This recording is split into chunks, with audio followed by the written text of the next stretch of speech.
Konnichiwa. I'm very honored to be able to introduce my good friend, Dr. Gerald Davison.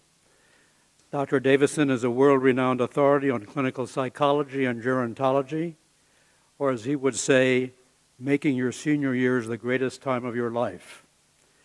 Dr. Davison has degrees from Harvard University as well as Stanford University, and is professor of gerontology and psychology at the Dean of the University of Southern California Davis School of Gerontology and executive director of the Andrus Gerontology Center at USC. Dr. Davison is a fellow of the American Psychological Association. He's also a member of the Gerontology Society of America. In addition to these honors that I've referred to, Dr. Davison has been recognized by many professional and academic associations throughout the world. Just recently, in August 2009, he was reappointed as a member of the World Economic Forum's Global Council on the Aging Society. Dr. Davison is a prolific author, 130 publications. His famous textbook, Abnormal Psychology, is in its 11th edition and is translated into 6 languages, including Japanese, with more translations in preparation. Dr. Davison is also heavily engaged in research. His current research program focuses on relationships between cognition and a variety of behavioral and emotional problems. Along with my husband, I also feel so deeply privileged to be a friend of one of the world's greatest educators and leaders in making our planet a better place in which to live. We are indeed privileged to have someone of Dr. Davison's stature speaking to us today. So, ladies and gentlemen, I would like to introduce, it's my great honor to introduce Dr. Gerald Davison.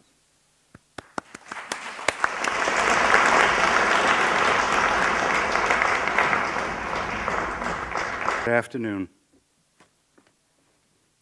Thank you for the honor of asking me to speak to you today about gerontology and about the Davis School of Gerontology at the University of Southern California. I especially want to thank my new friend, Dr. Mike Yamano, Chancellor of this beautiful College of Aesthetics, for hosting me. And thanks also to others who are sponsoring and involved with this conference, the Japanese Society of Welfare and Aesthetics, the Ministry of Welfare, the Ministry of Education, Culture, Sports, Science, and Technology, the Office of Prime Minister Hatoyama, and the Embassy of the United States of America in Japan. At this point, I was going to say a few words in Japanese, but I don't want to torture you with my efforts to speak your beautiful language, so I'll continue on in English.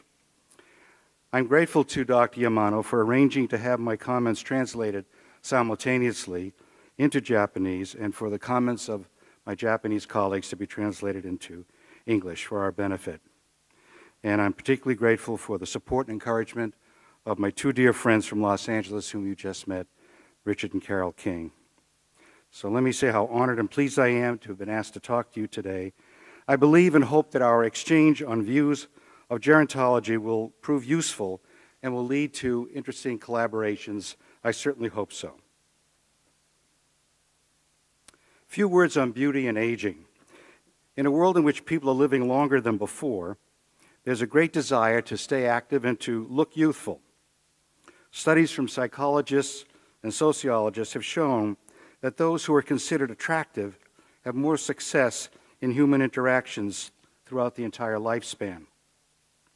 For example, research shows that physically attractive individuals, both adults and children, are perceived by others, rightly or wrongly, as being more competent and more knowledgeable as compared with less attractive individuals. Now, to some, this may seem disturbing. I must admit I have mixed feelings about it personally. It may be seen as a reinforcement of superficial values. In my country, there is a saying, do not judge a book by its cover. And yet, our judgments of others, and even our judgments of material, non-living things like cars and breakfast cereal, these judgments are influenced by external appearance. This is a fact of life. Personal grooming, which is one way to enhance one's appearance, has a positive impact on people's moods and indirectly on their health.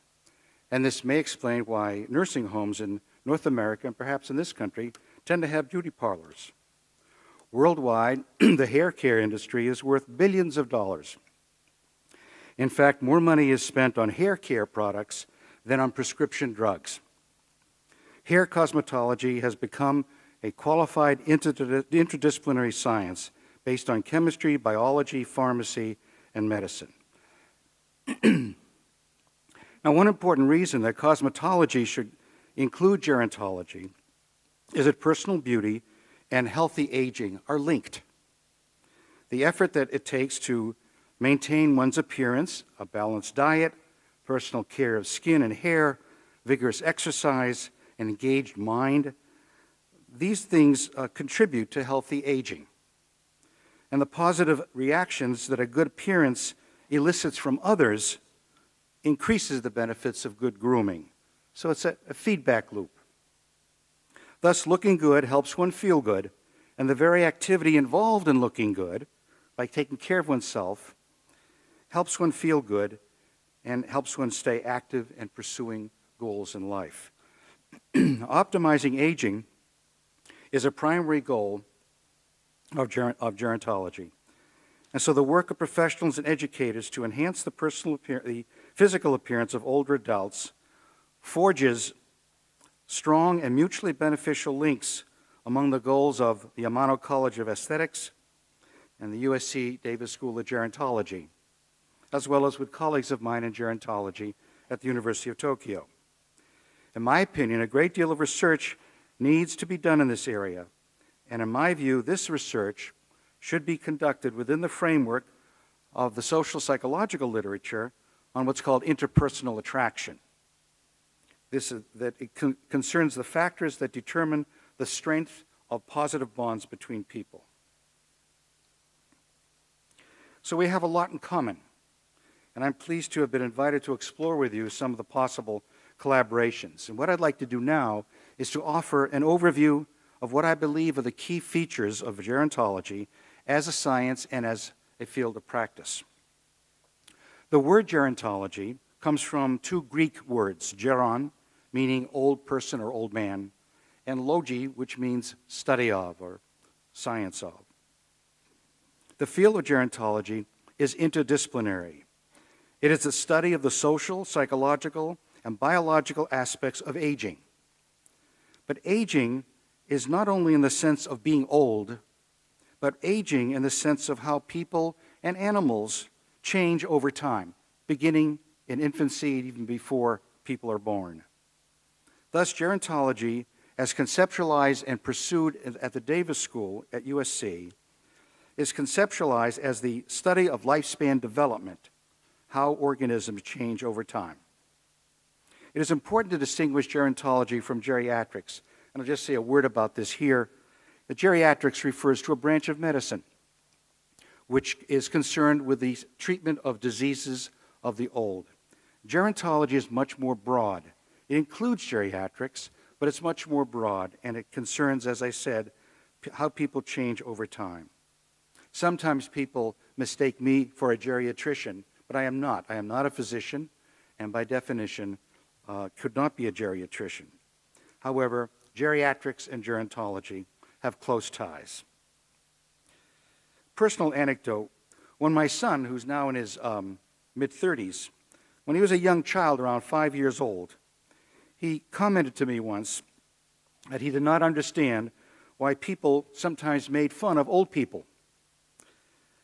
With that lack of guile that children often exhibit, he said, "I think becoming old is an achievement. I think old people are cool." This perspective is consistent with the emphasis on healthy aging that lies at the core of the USC Davis School of Gerontology. As I said, it's an interdisciplinary field because aging is complicated. To look at only one aspect of aging, such as the causes of old age diseases, does not have as much explanatory power as a multifaceted approach that takes into consideration such factors as an individual's personal life history, the culture and family in which he or she has developed, and the social and economic environment in which people exist. Genes tell us a lot, but genes, along with environmental interactions, tell us even more. One of the great mysteries of aging is that it varies for everybody. As people get older, they get more different from each other. It's ironic because people often stereotype older people as, oh, he's just old, she's just old, as if that tells us everything we have to know about the person. That's not true. People get, in fact, more different as they get older. So stereotyping doesn't work. Some people smoke a lot and they live past the age of 100. Others get lung disease at half the age without smoking. Why? People are investigating these things. A gerontologist is someone who is educated and trained to synthesize all sorts of information from the three core disciplines of gerontology, which are psychology, sociology, and biology. Now, why are gerontologists important? We're at an historic juncture in human history. We're experiencing what some have called an aging tsunami, aging tsunami. In our country, in your country, Japan, and the United States, our two countries are prototypes for the issues facing most of humankind. In the last 200 years, for example, 1 year of extra lifespan has been added for about 4 years of historical time. Life expectancy has doubled in industrial nations since the 1920s, from about 40 years to about 80 years old. The oldest expected lifespan, the data show, I believe is accurate, is your country of Japan. By 2050, nearly 2 billion people across the globe will be age 60 or older. This is an issue not just for tomorrow, but for today. Seniors are the world's fastest growing population. Policy experts, psychologists, academics, scientists, social workers, and people in personal care, like yourselves, will all be called upon to care for and look after older adults. This service will take many forms, from teaching students about gerontology to conducting basic and applied research and providing evidence-based assistance to older adults. I'll come back shortly to that phrase, evidence-based. That's a very, very important concept. In order to ensure that the extended lives of the future, into the future, are lived to the fullest, older adults need to be valued and not shunned. In the United States and throughout the rest of the industrialized world, we can learn something from your cultural values in this country. People of your country have known that for longer than we have in the West, that older adults constitute a group of people who are rich in resources and capable of making significant contributions to society. Now I'm going to say a few words about the USC Davis School of Gerontology and the Andrus Gerontology Center. For all intents and purposes, these two entities are one. They all are housed in this beautiful building you see here, and made up of faculty and postdocs and undergraduates, master's students, and PhD students. We've been proud for the past 40 years to have played a leading role in the world in educating and training gerontologists.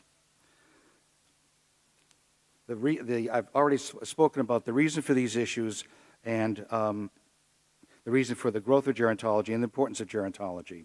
I've been serving as dean of the school since January 2007, and our school is housed within a large research university, University of Southern California, and a university which encourages interdisciplinary research and evidence-based practice.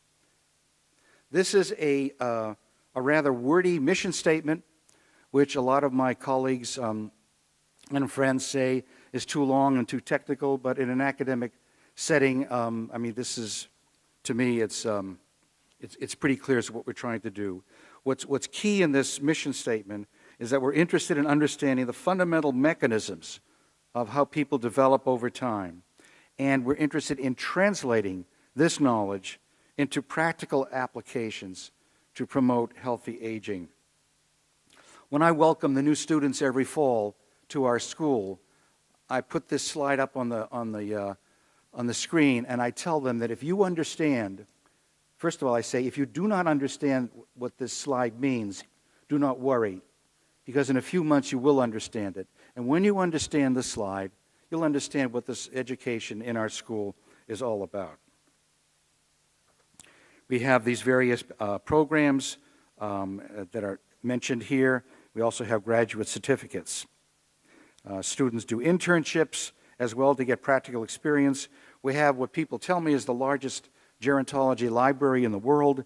These days, of course, libraries cannot be evaluated just on the number of books and paper products and journals they have on their shelves. We are, as part of the USC library, we are linked to all the major libraries in the world through the internet. Now, I was reflecting on how to talk about some key issues in the present day and future gerontology. And then I thought, and forgive me for being a little self-serving, but it is my school and I love it dearly. I thought, if I were to describe to you briefly some of the research and teaching that our faculty are doing, or some of our faculty are doing, then it could convey to you an idea of what the field is all about. To some of you, this may be very familiar, and forgive me if I go over familiar territory with you, but for others of you, it may be somewhat new. I hope all of you will find it of interest. So what I'm going to do now is just go through quickly some of the faculty here. Eileen Crimmins is a sociologist. She has the AARP chair in gerontology, a very prestigious chair, and she's world known for her work in biodemography, which is basically studying the biological factors that have to do with trends in populations as they age around the world. She heads a center in collaboration with UCLA, and she teaches courses in biodemography and in the sociology of aging. Kelvin Davies, who's my associate dean, is a molecular biologist. He coined the term oxygen paradox to refer to the complex positive as well as negative effects of oxygen on the human body. And he teaches biology-oriented courses. Here's someone here you may know. He is how can I be free? I am a clinical psychologist, and my research involves how people think about their lives and themselves. I do it in the laboratory as a way to get at their thoughts and feelings in controlled laboratory situations. Susan Iguidanos is a Ph.D. in social work. She's a nationwide leader for reform in end-of-life care. Issues of end-of-life care are extremely important, particularly now with the technologies that enable us to keep people technically alive for long periods of time, where a generation ago they would have passed away. And this raises practical, economic, as well as deeply complex ethical issues, and she deals with those things. Caleb Finch is perhaps our best-known faculty member and one of the best-known faculty members at the university. He is a molecular biologist. He's an expert on Alzheimer's disease. He studies inflammation and aging, inflammation of blood vessels. He's drawing a link between cardiovascular disease and Alzheimer's disease. As you know, one of the most important challenges facing the health of society is the increase in incidence of Alzheimer's disease. It's not that we have an epidemic, if you will, of Alzheimer's. It's that people are growing older. Bob Knight, like myself, is a clinical psychologist, very well-known clinical geropsychologist, and he focuses on cultural factors in stress and coping, particularly among people who take care of dementing relatives in their home. Taking care of a parent or a relative of another kind in the home while their brains are deteriorating, rather than putting them in a nursing home, is one of the most stressful experiences that anyone can have. And how people cope with this stress is a societal challenge, and a very important challenge for all societies. Walter Longo is a molecular biologist. He's originally from Italy. He studies fundamental mechanisms of aging, and he studies yeast, if you can believe it, yeast as well as mice. One of the things Longo has done is discovered how fasting before chemotherapy in patients who are being treated for various kinds of cancer may and protect the person from some of the ill effects of chemotherapy, and thereby enable the doctor to administer higher doses of chemo without basically killing the patient or making life utterly miserable for the patient. Longo tells an interesting story, which I don't have time to go into here, and not as well qualified as he is to tell the story of how his being a member of our Gero faculty and interacting and being in this atmosphere where people study how people change over time, he was looking at how cells change over time and got his idea for how fasting may protect a normal cell but not a cancer cell. And so he attributes part of his insight into what may be a very important discovery. He attributes that in part to his being in our school. He's also a very creative and smart individual, of course. Mara Mather is a cognitive psychologist. Her research examines how stress affects older adults as compared to younger adults. She's found, for example, that older adults are more conservative than younger adults when making risky decisions under stress. She also studies what's called the positivity effect or positivity bias, which refers to the fact that older adults tend to favor positive information more so than younger adults, and it may account for the surprising fact that clinical depression, at least in today's groups of older adults, is less frequent than among younger adults. One would think the opposite. One would think, well, older adults have lost so much that life would look more bleak for them, but apparently that's not the case, or at least not necessarily the case. Christian Pike is another molecular biologist. He's studying the role of estrogen and testosterone in affecting people's vulnerability to Alzheimer's disease. John Pinus is an urban designer. By the way, I hope you get the idea from this review how different our faculty are from each other. And I think that's an important theme here, from these various different disciplines, but all focusing on aging. Pinus is director of the Fall Prevention Center at USC, and he's been a lifelong advocate for universal design, a concept I'll touch on a little bit more later. He is passionately concerned about the dangers in people's homes and in everyday life of falls, and we all know that falls in older adults are extremely risky and often lead to death from bones not healing and from infection and whatever.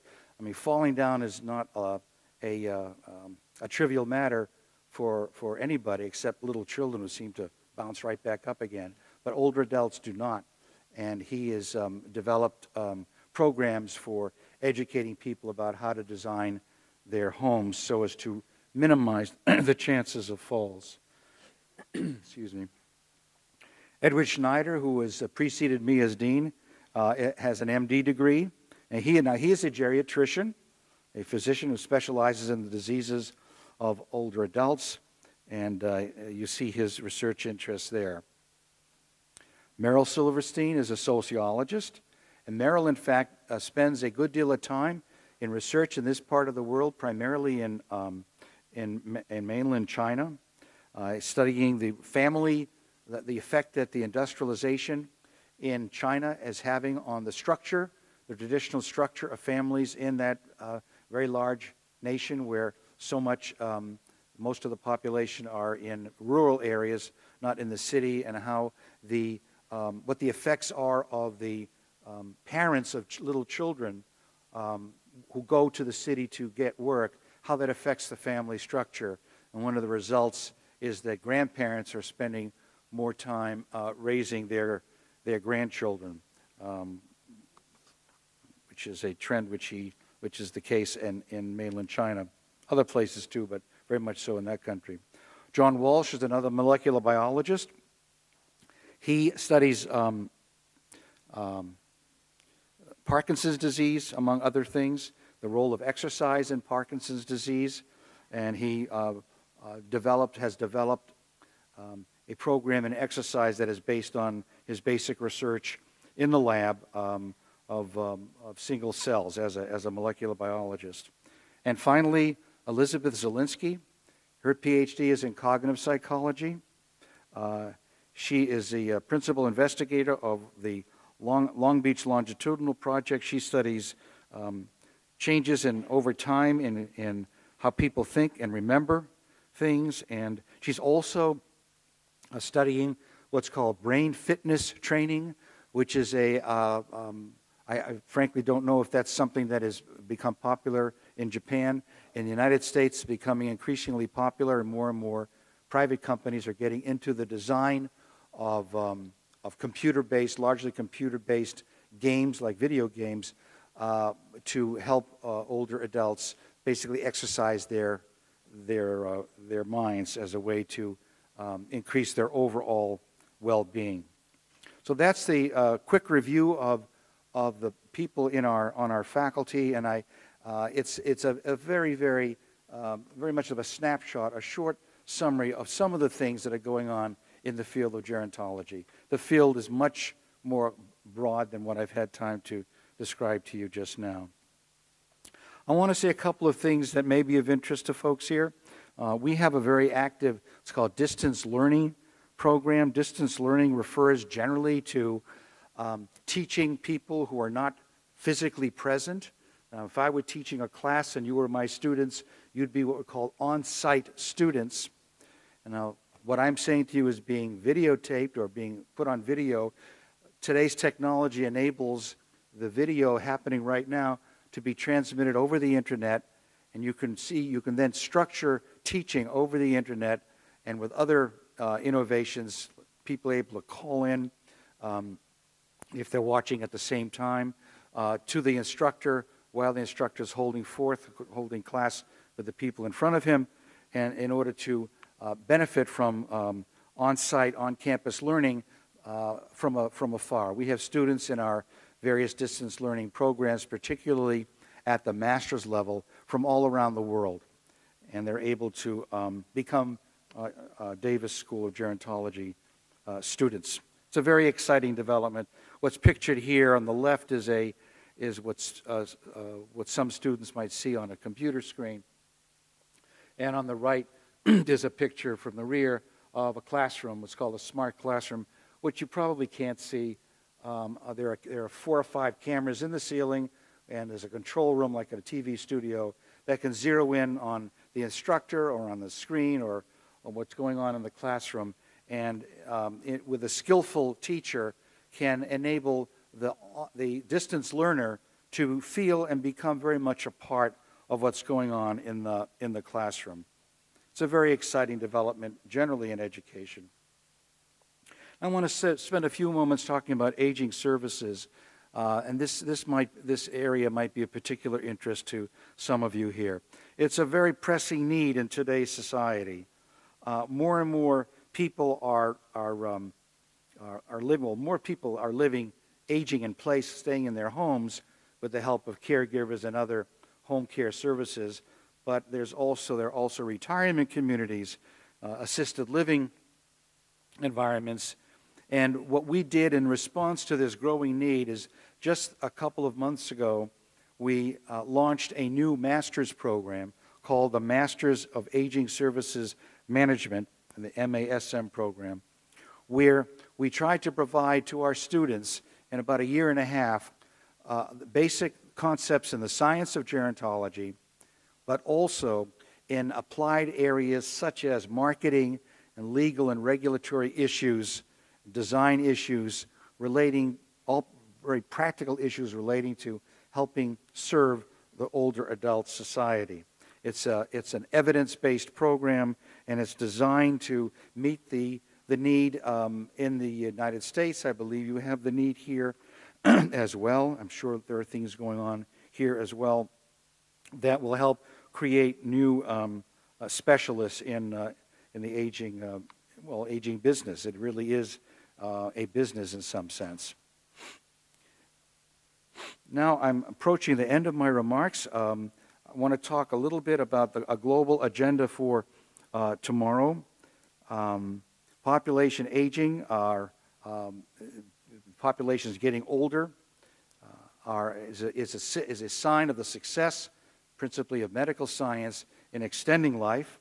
And also, I believe, the success that people are having in governing their own lives so that they can remain healthier for longer periods of time.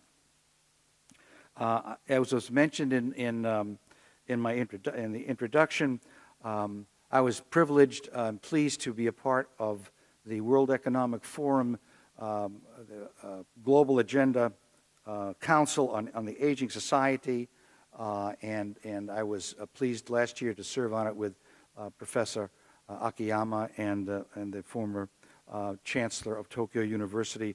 And forgive me, I can't think of his name at the moment. They were co-chairs of this council, and we're meeting again in Dubai, and it's a wonderful opportunity to become a part of a group of people from all over the world who are focused on certain topics of importance to people around the world. I happen to be on the Council on Aging.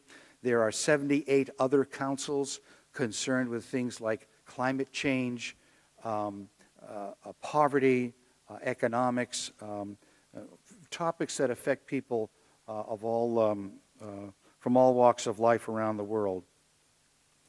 We have written a manuscript on this, and we have developed 3 principal aims for tomorrow that I'll review very quickly here. The first is to try to combat stereotypes that are based on ageism, but to combat these stereotypes not merely by saying, oh, it's wrong to make fun of older people, but to provide data that show that older people can be and are important for societies, that they give back or have the potential to give back and to create wealth and not merely draw from the wealth of society. The second point is improved health behaviors and health care. This goal is an important factor in how people are staying healthier for longer periods of time, and how important it is for older people as well as younger people, of course, but older people to learn about what they themselves are like. In other words, one way to look at it is that the field of gerontology is a subject matter that is of particular relevance for older people to learn about. You can look at it as learning about yourself, knowing yourself, and one way to, as you learn more about yourself, you begin to learn of the control that you can have over certain aspects of your life.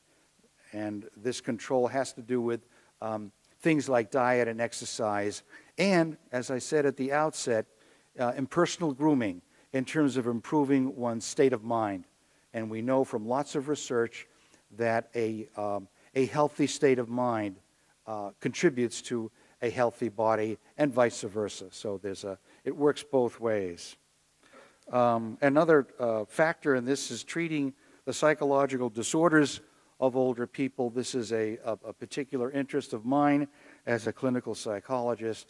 One of the problems in my view, in the treatment of the psychological problems of older people is that the first mode of intervention that most people think of is drugs.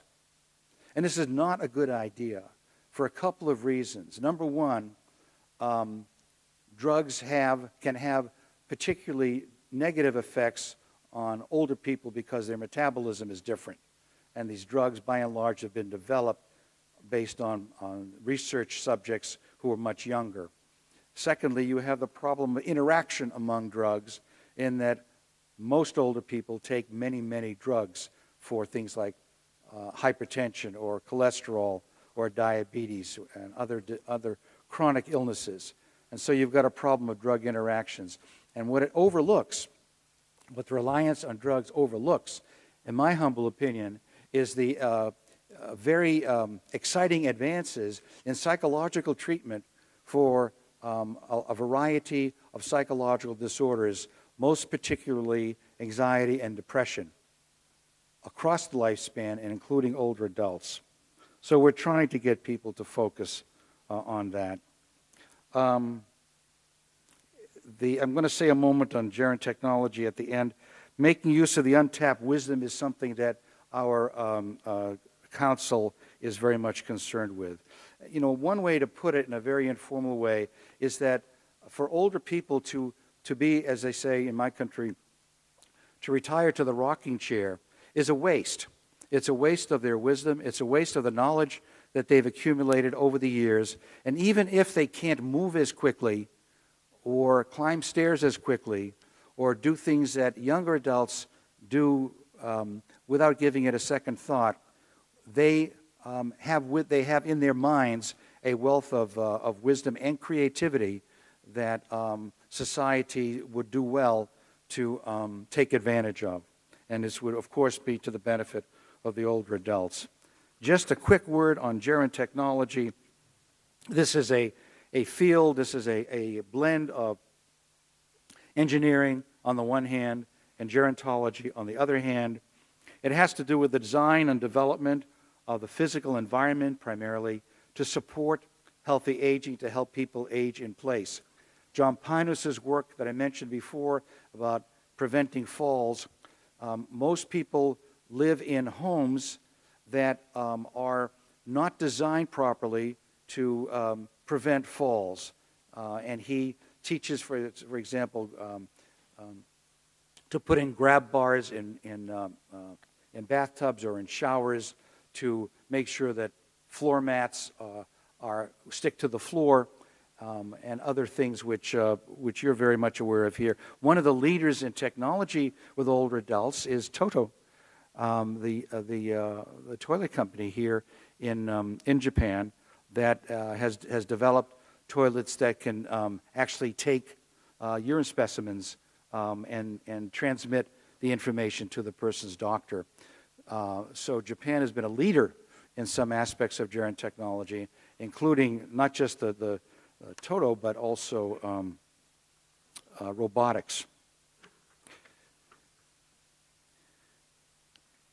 Well, I'm going to skip over this. Jaron Technology is basically a confluence of three developments: the dramatic increase in lifespan, the availability of sometimes ingenious technologies that can support longer and high-quality life, and an appreciation of the importance of the physical environment and how people feel and how they conduct themselves. In conclusion, at my school, at the Davis School of Gerontology, I'm proud to say we, for many years, way before I became dean, have been trying to fulfill our societal obligation to improve the lives of older adults through research and education and by preparing different kinds of workforce for tomorrow. In the United States, the fruits of our labor are being put into action through the development of social institutions that address the needs of older adults. I believe that across the world as well, institutions will be transformed to match the needs and opportunities offered by an aging world. Notice that I said by an aging world, not to an aging world, but opportunities that are available to societies by an aging world. Population aging can contribute to improve social cohesion among citizens and governments. That is, by striving to meet the needs of our increasingly aging populations, we can improve the lives of all citizens and possibly create more harmony and more cohesion among the nations of the world. There are many hurdles to overcome and a great deal of work that needs to be done. But I believe that we can make the world a welcoming place for all people of all ages, and when we do, it will be a more vibrant, richer, and stronger place for all. So I thank you for your kind attention, And thank you again for inviting me to talk to you today.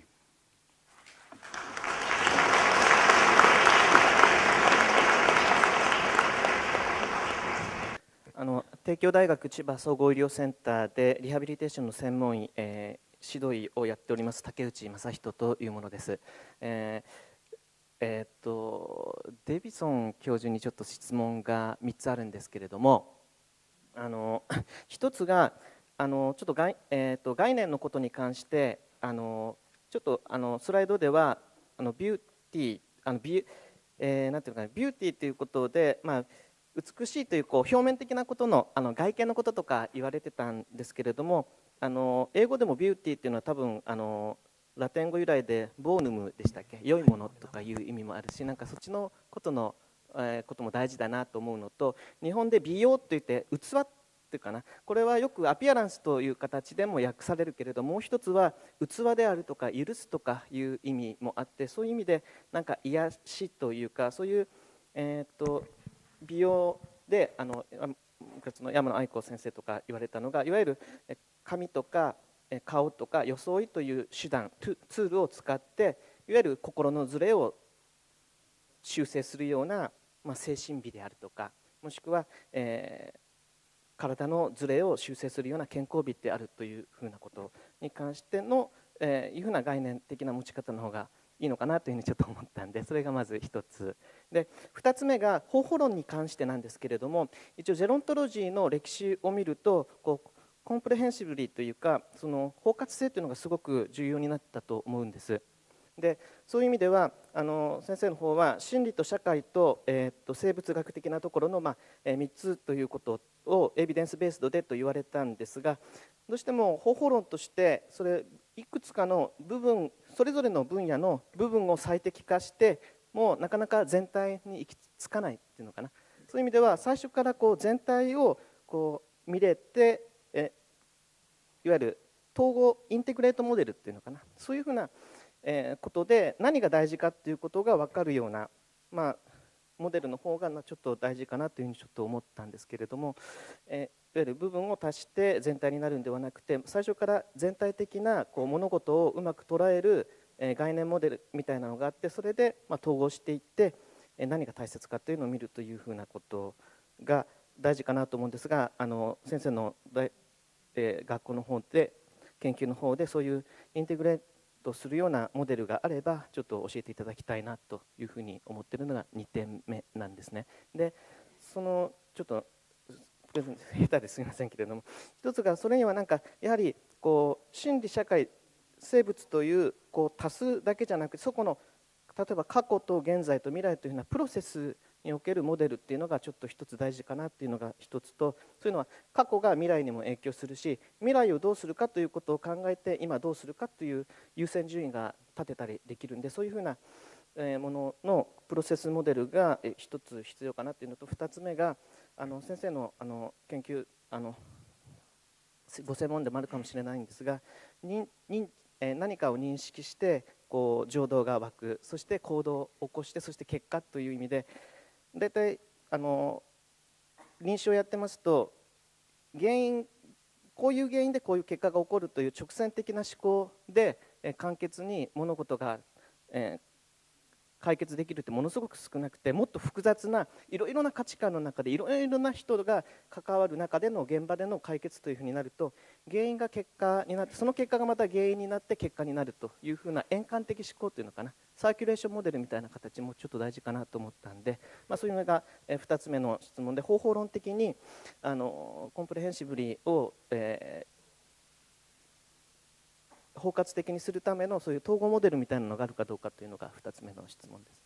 で3つ目がちょっと加齢臨床の現場を見てみると、加齢というエイジングのことにだけではなく、男性とか女性のライフスタイルというかな、性差を絡めてやるということの重要さと、もう一つが地域差というか、そういうふうな文化の違いというか、そういうことも絡めて関わることも大事かなと思うんですが、その3つに関してちょっとお話しいただきたいです。Your question touches on questions I had myself about the 3 excellent presentations that followed mine. cultural differences are, cultural factors are of great importance. I was struck by the emphasis that at least in the presentations I just heard, on women. And although there was one slide that I think showed men putting on makeup, I'm not sure.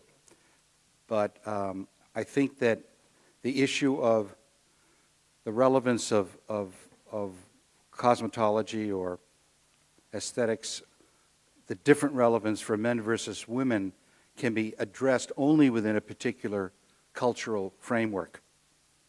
And it's interesting that one of the criticisms made of psychology in any event in the United States is that it has been largely male-dominated and defined in terms of men. Freudian theory, for example, has been criticized by feminists for being relevant only to the study of men, and in large measure, criticisms like this are quite valid. That has changed over the past 30, 40 years, at least in the United States. So I think in answer to a quick answer to your question, yes, that there are different values and cultural differences that one has to address, men versus women, but I think one has to do it within a particular culture or set of cultures. The United States, unlike your country here, the United States is very heterogeneous. In fact, Los Angeles, the whole world is in Los Angeles.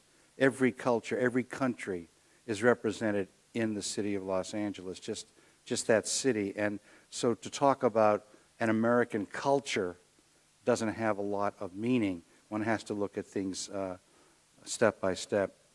Going to your first question, the issue of looking good, rectifying bodily problems or affecting it, I think is being beautifully shown by some of the research that's being discussed here, which I find extremely exciting and promising. I knew a little bit of some of it when I began conversations with Mike Yamano a year or two ago.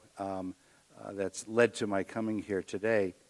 I think there are very important factors here in terms of how is it that good grooming, I mean, what are the mechanisms that operate whereby people taking care of their physical appearance or having it taken care of by others, what are the mechanisms involved that produce these improvements in physiological measures and as well as behavioral and psychological measures? I believe it's undeniably true that it does do something for people of a positive nature. I believe it does. I think that folk wisdom has been ahead of the scientific data, which is not uncommon. In regard to your second question, that's a more complex one and a very, very good one. My best attempt at an answer would be that what gerontology is, as I think everyone agrees, is first of all, it's a newly emerging discipline. In fact, it's so new that there are very few schools of gerontology in the world. Ours was the first, and I believe it's the largest. And there are centers, and there are departments, and there are institutes such as you have here in Japan, in particular, University of Tokyo. Should the study of gerontology be organized around a school structure, or should it be organized around an institute structure? In part, it has to do with the best way to bring to bear different paradigms and different methodologies on a particular set of problems. What we do know is that the study of older people and the study of how people develop over the lifespan is enormously complicated, and that one has to draw on both the knowledge, the theorizing, and the methods of different disciplines. You have to draw on them and bring them to bear on this particular subject matter. And by the way, within our school, it just so happens we're organized around psychology, biology, and sociology. Sometimes people mention social policy. But there are many other fields of study that are extremely relevant to the study to the field we call gerontology. Economics is very important. Literature, art, the way older people are portrayed in art, and the effect of of art therapy on the moods and behavior of older people. So I'm afraid I cannot come up with an integrated model such as you inquired about, but I can say that the subject matter is so complicated and becoming of such increasing importance that the contributions of a variety of different disciplines have to be brought to bear on this particular subject area.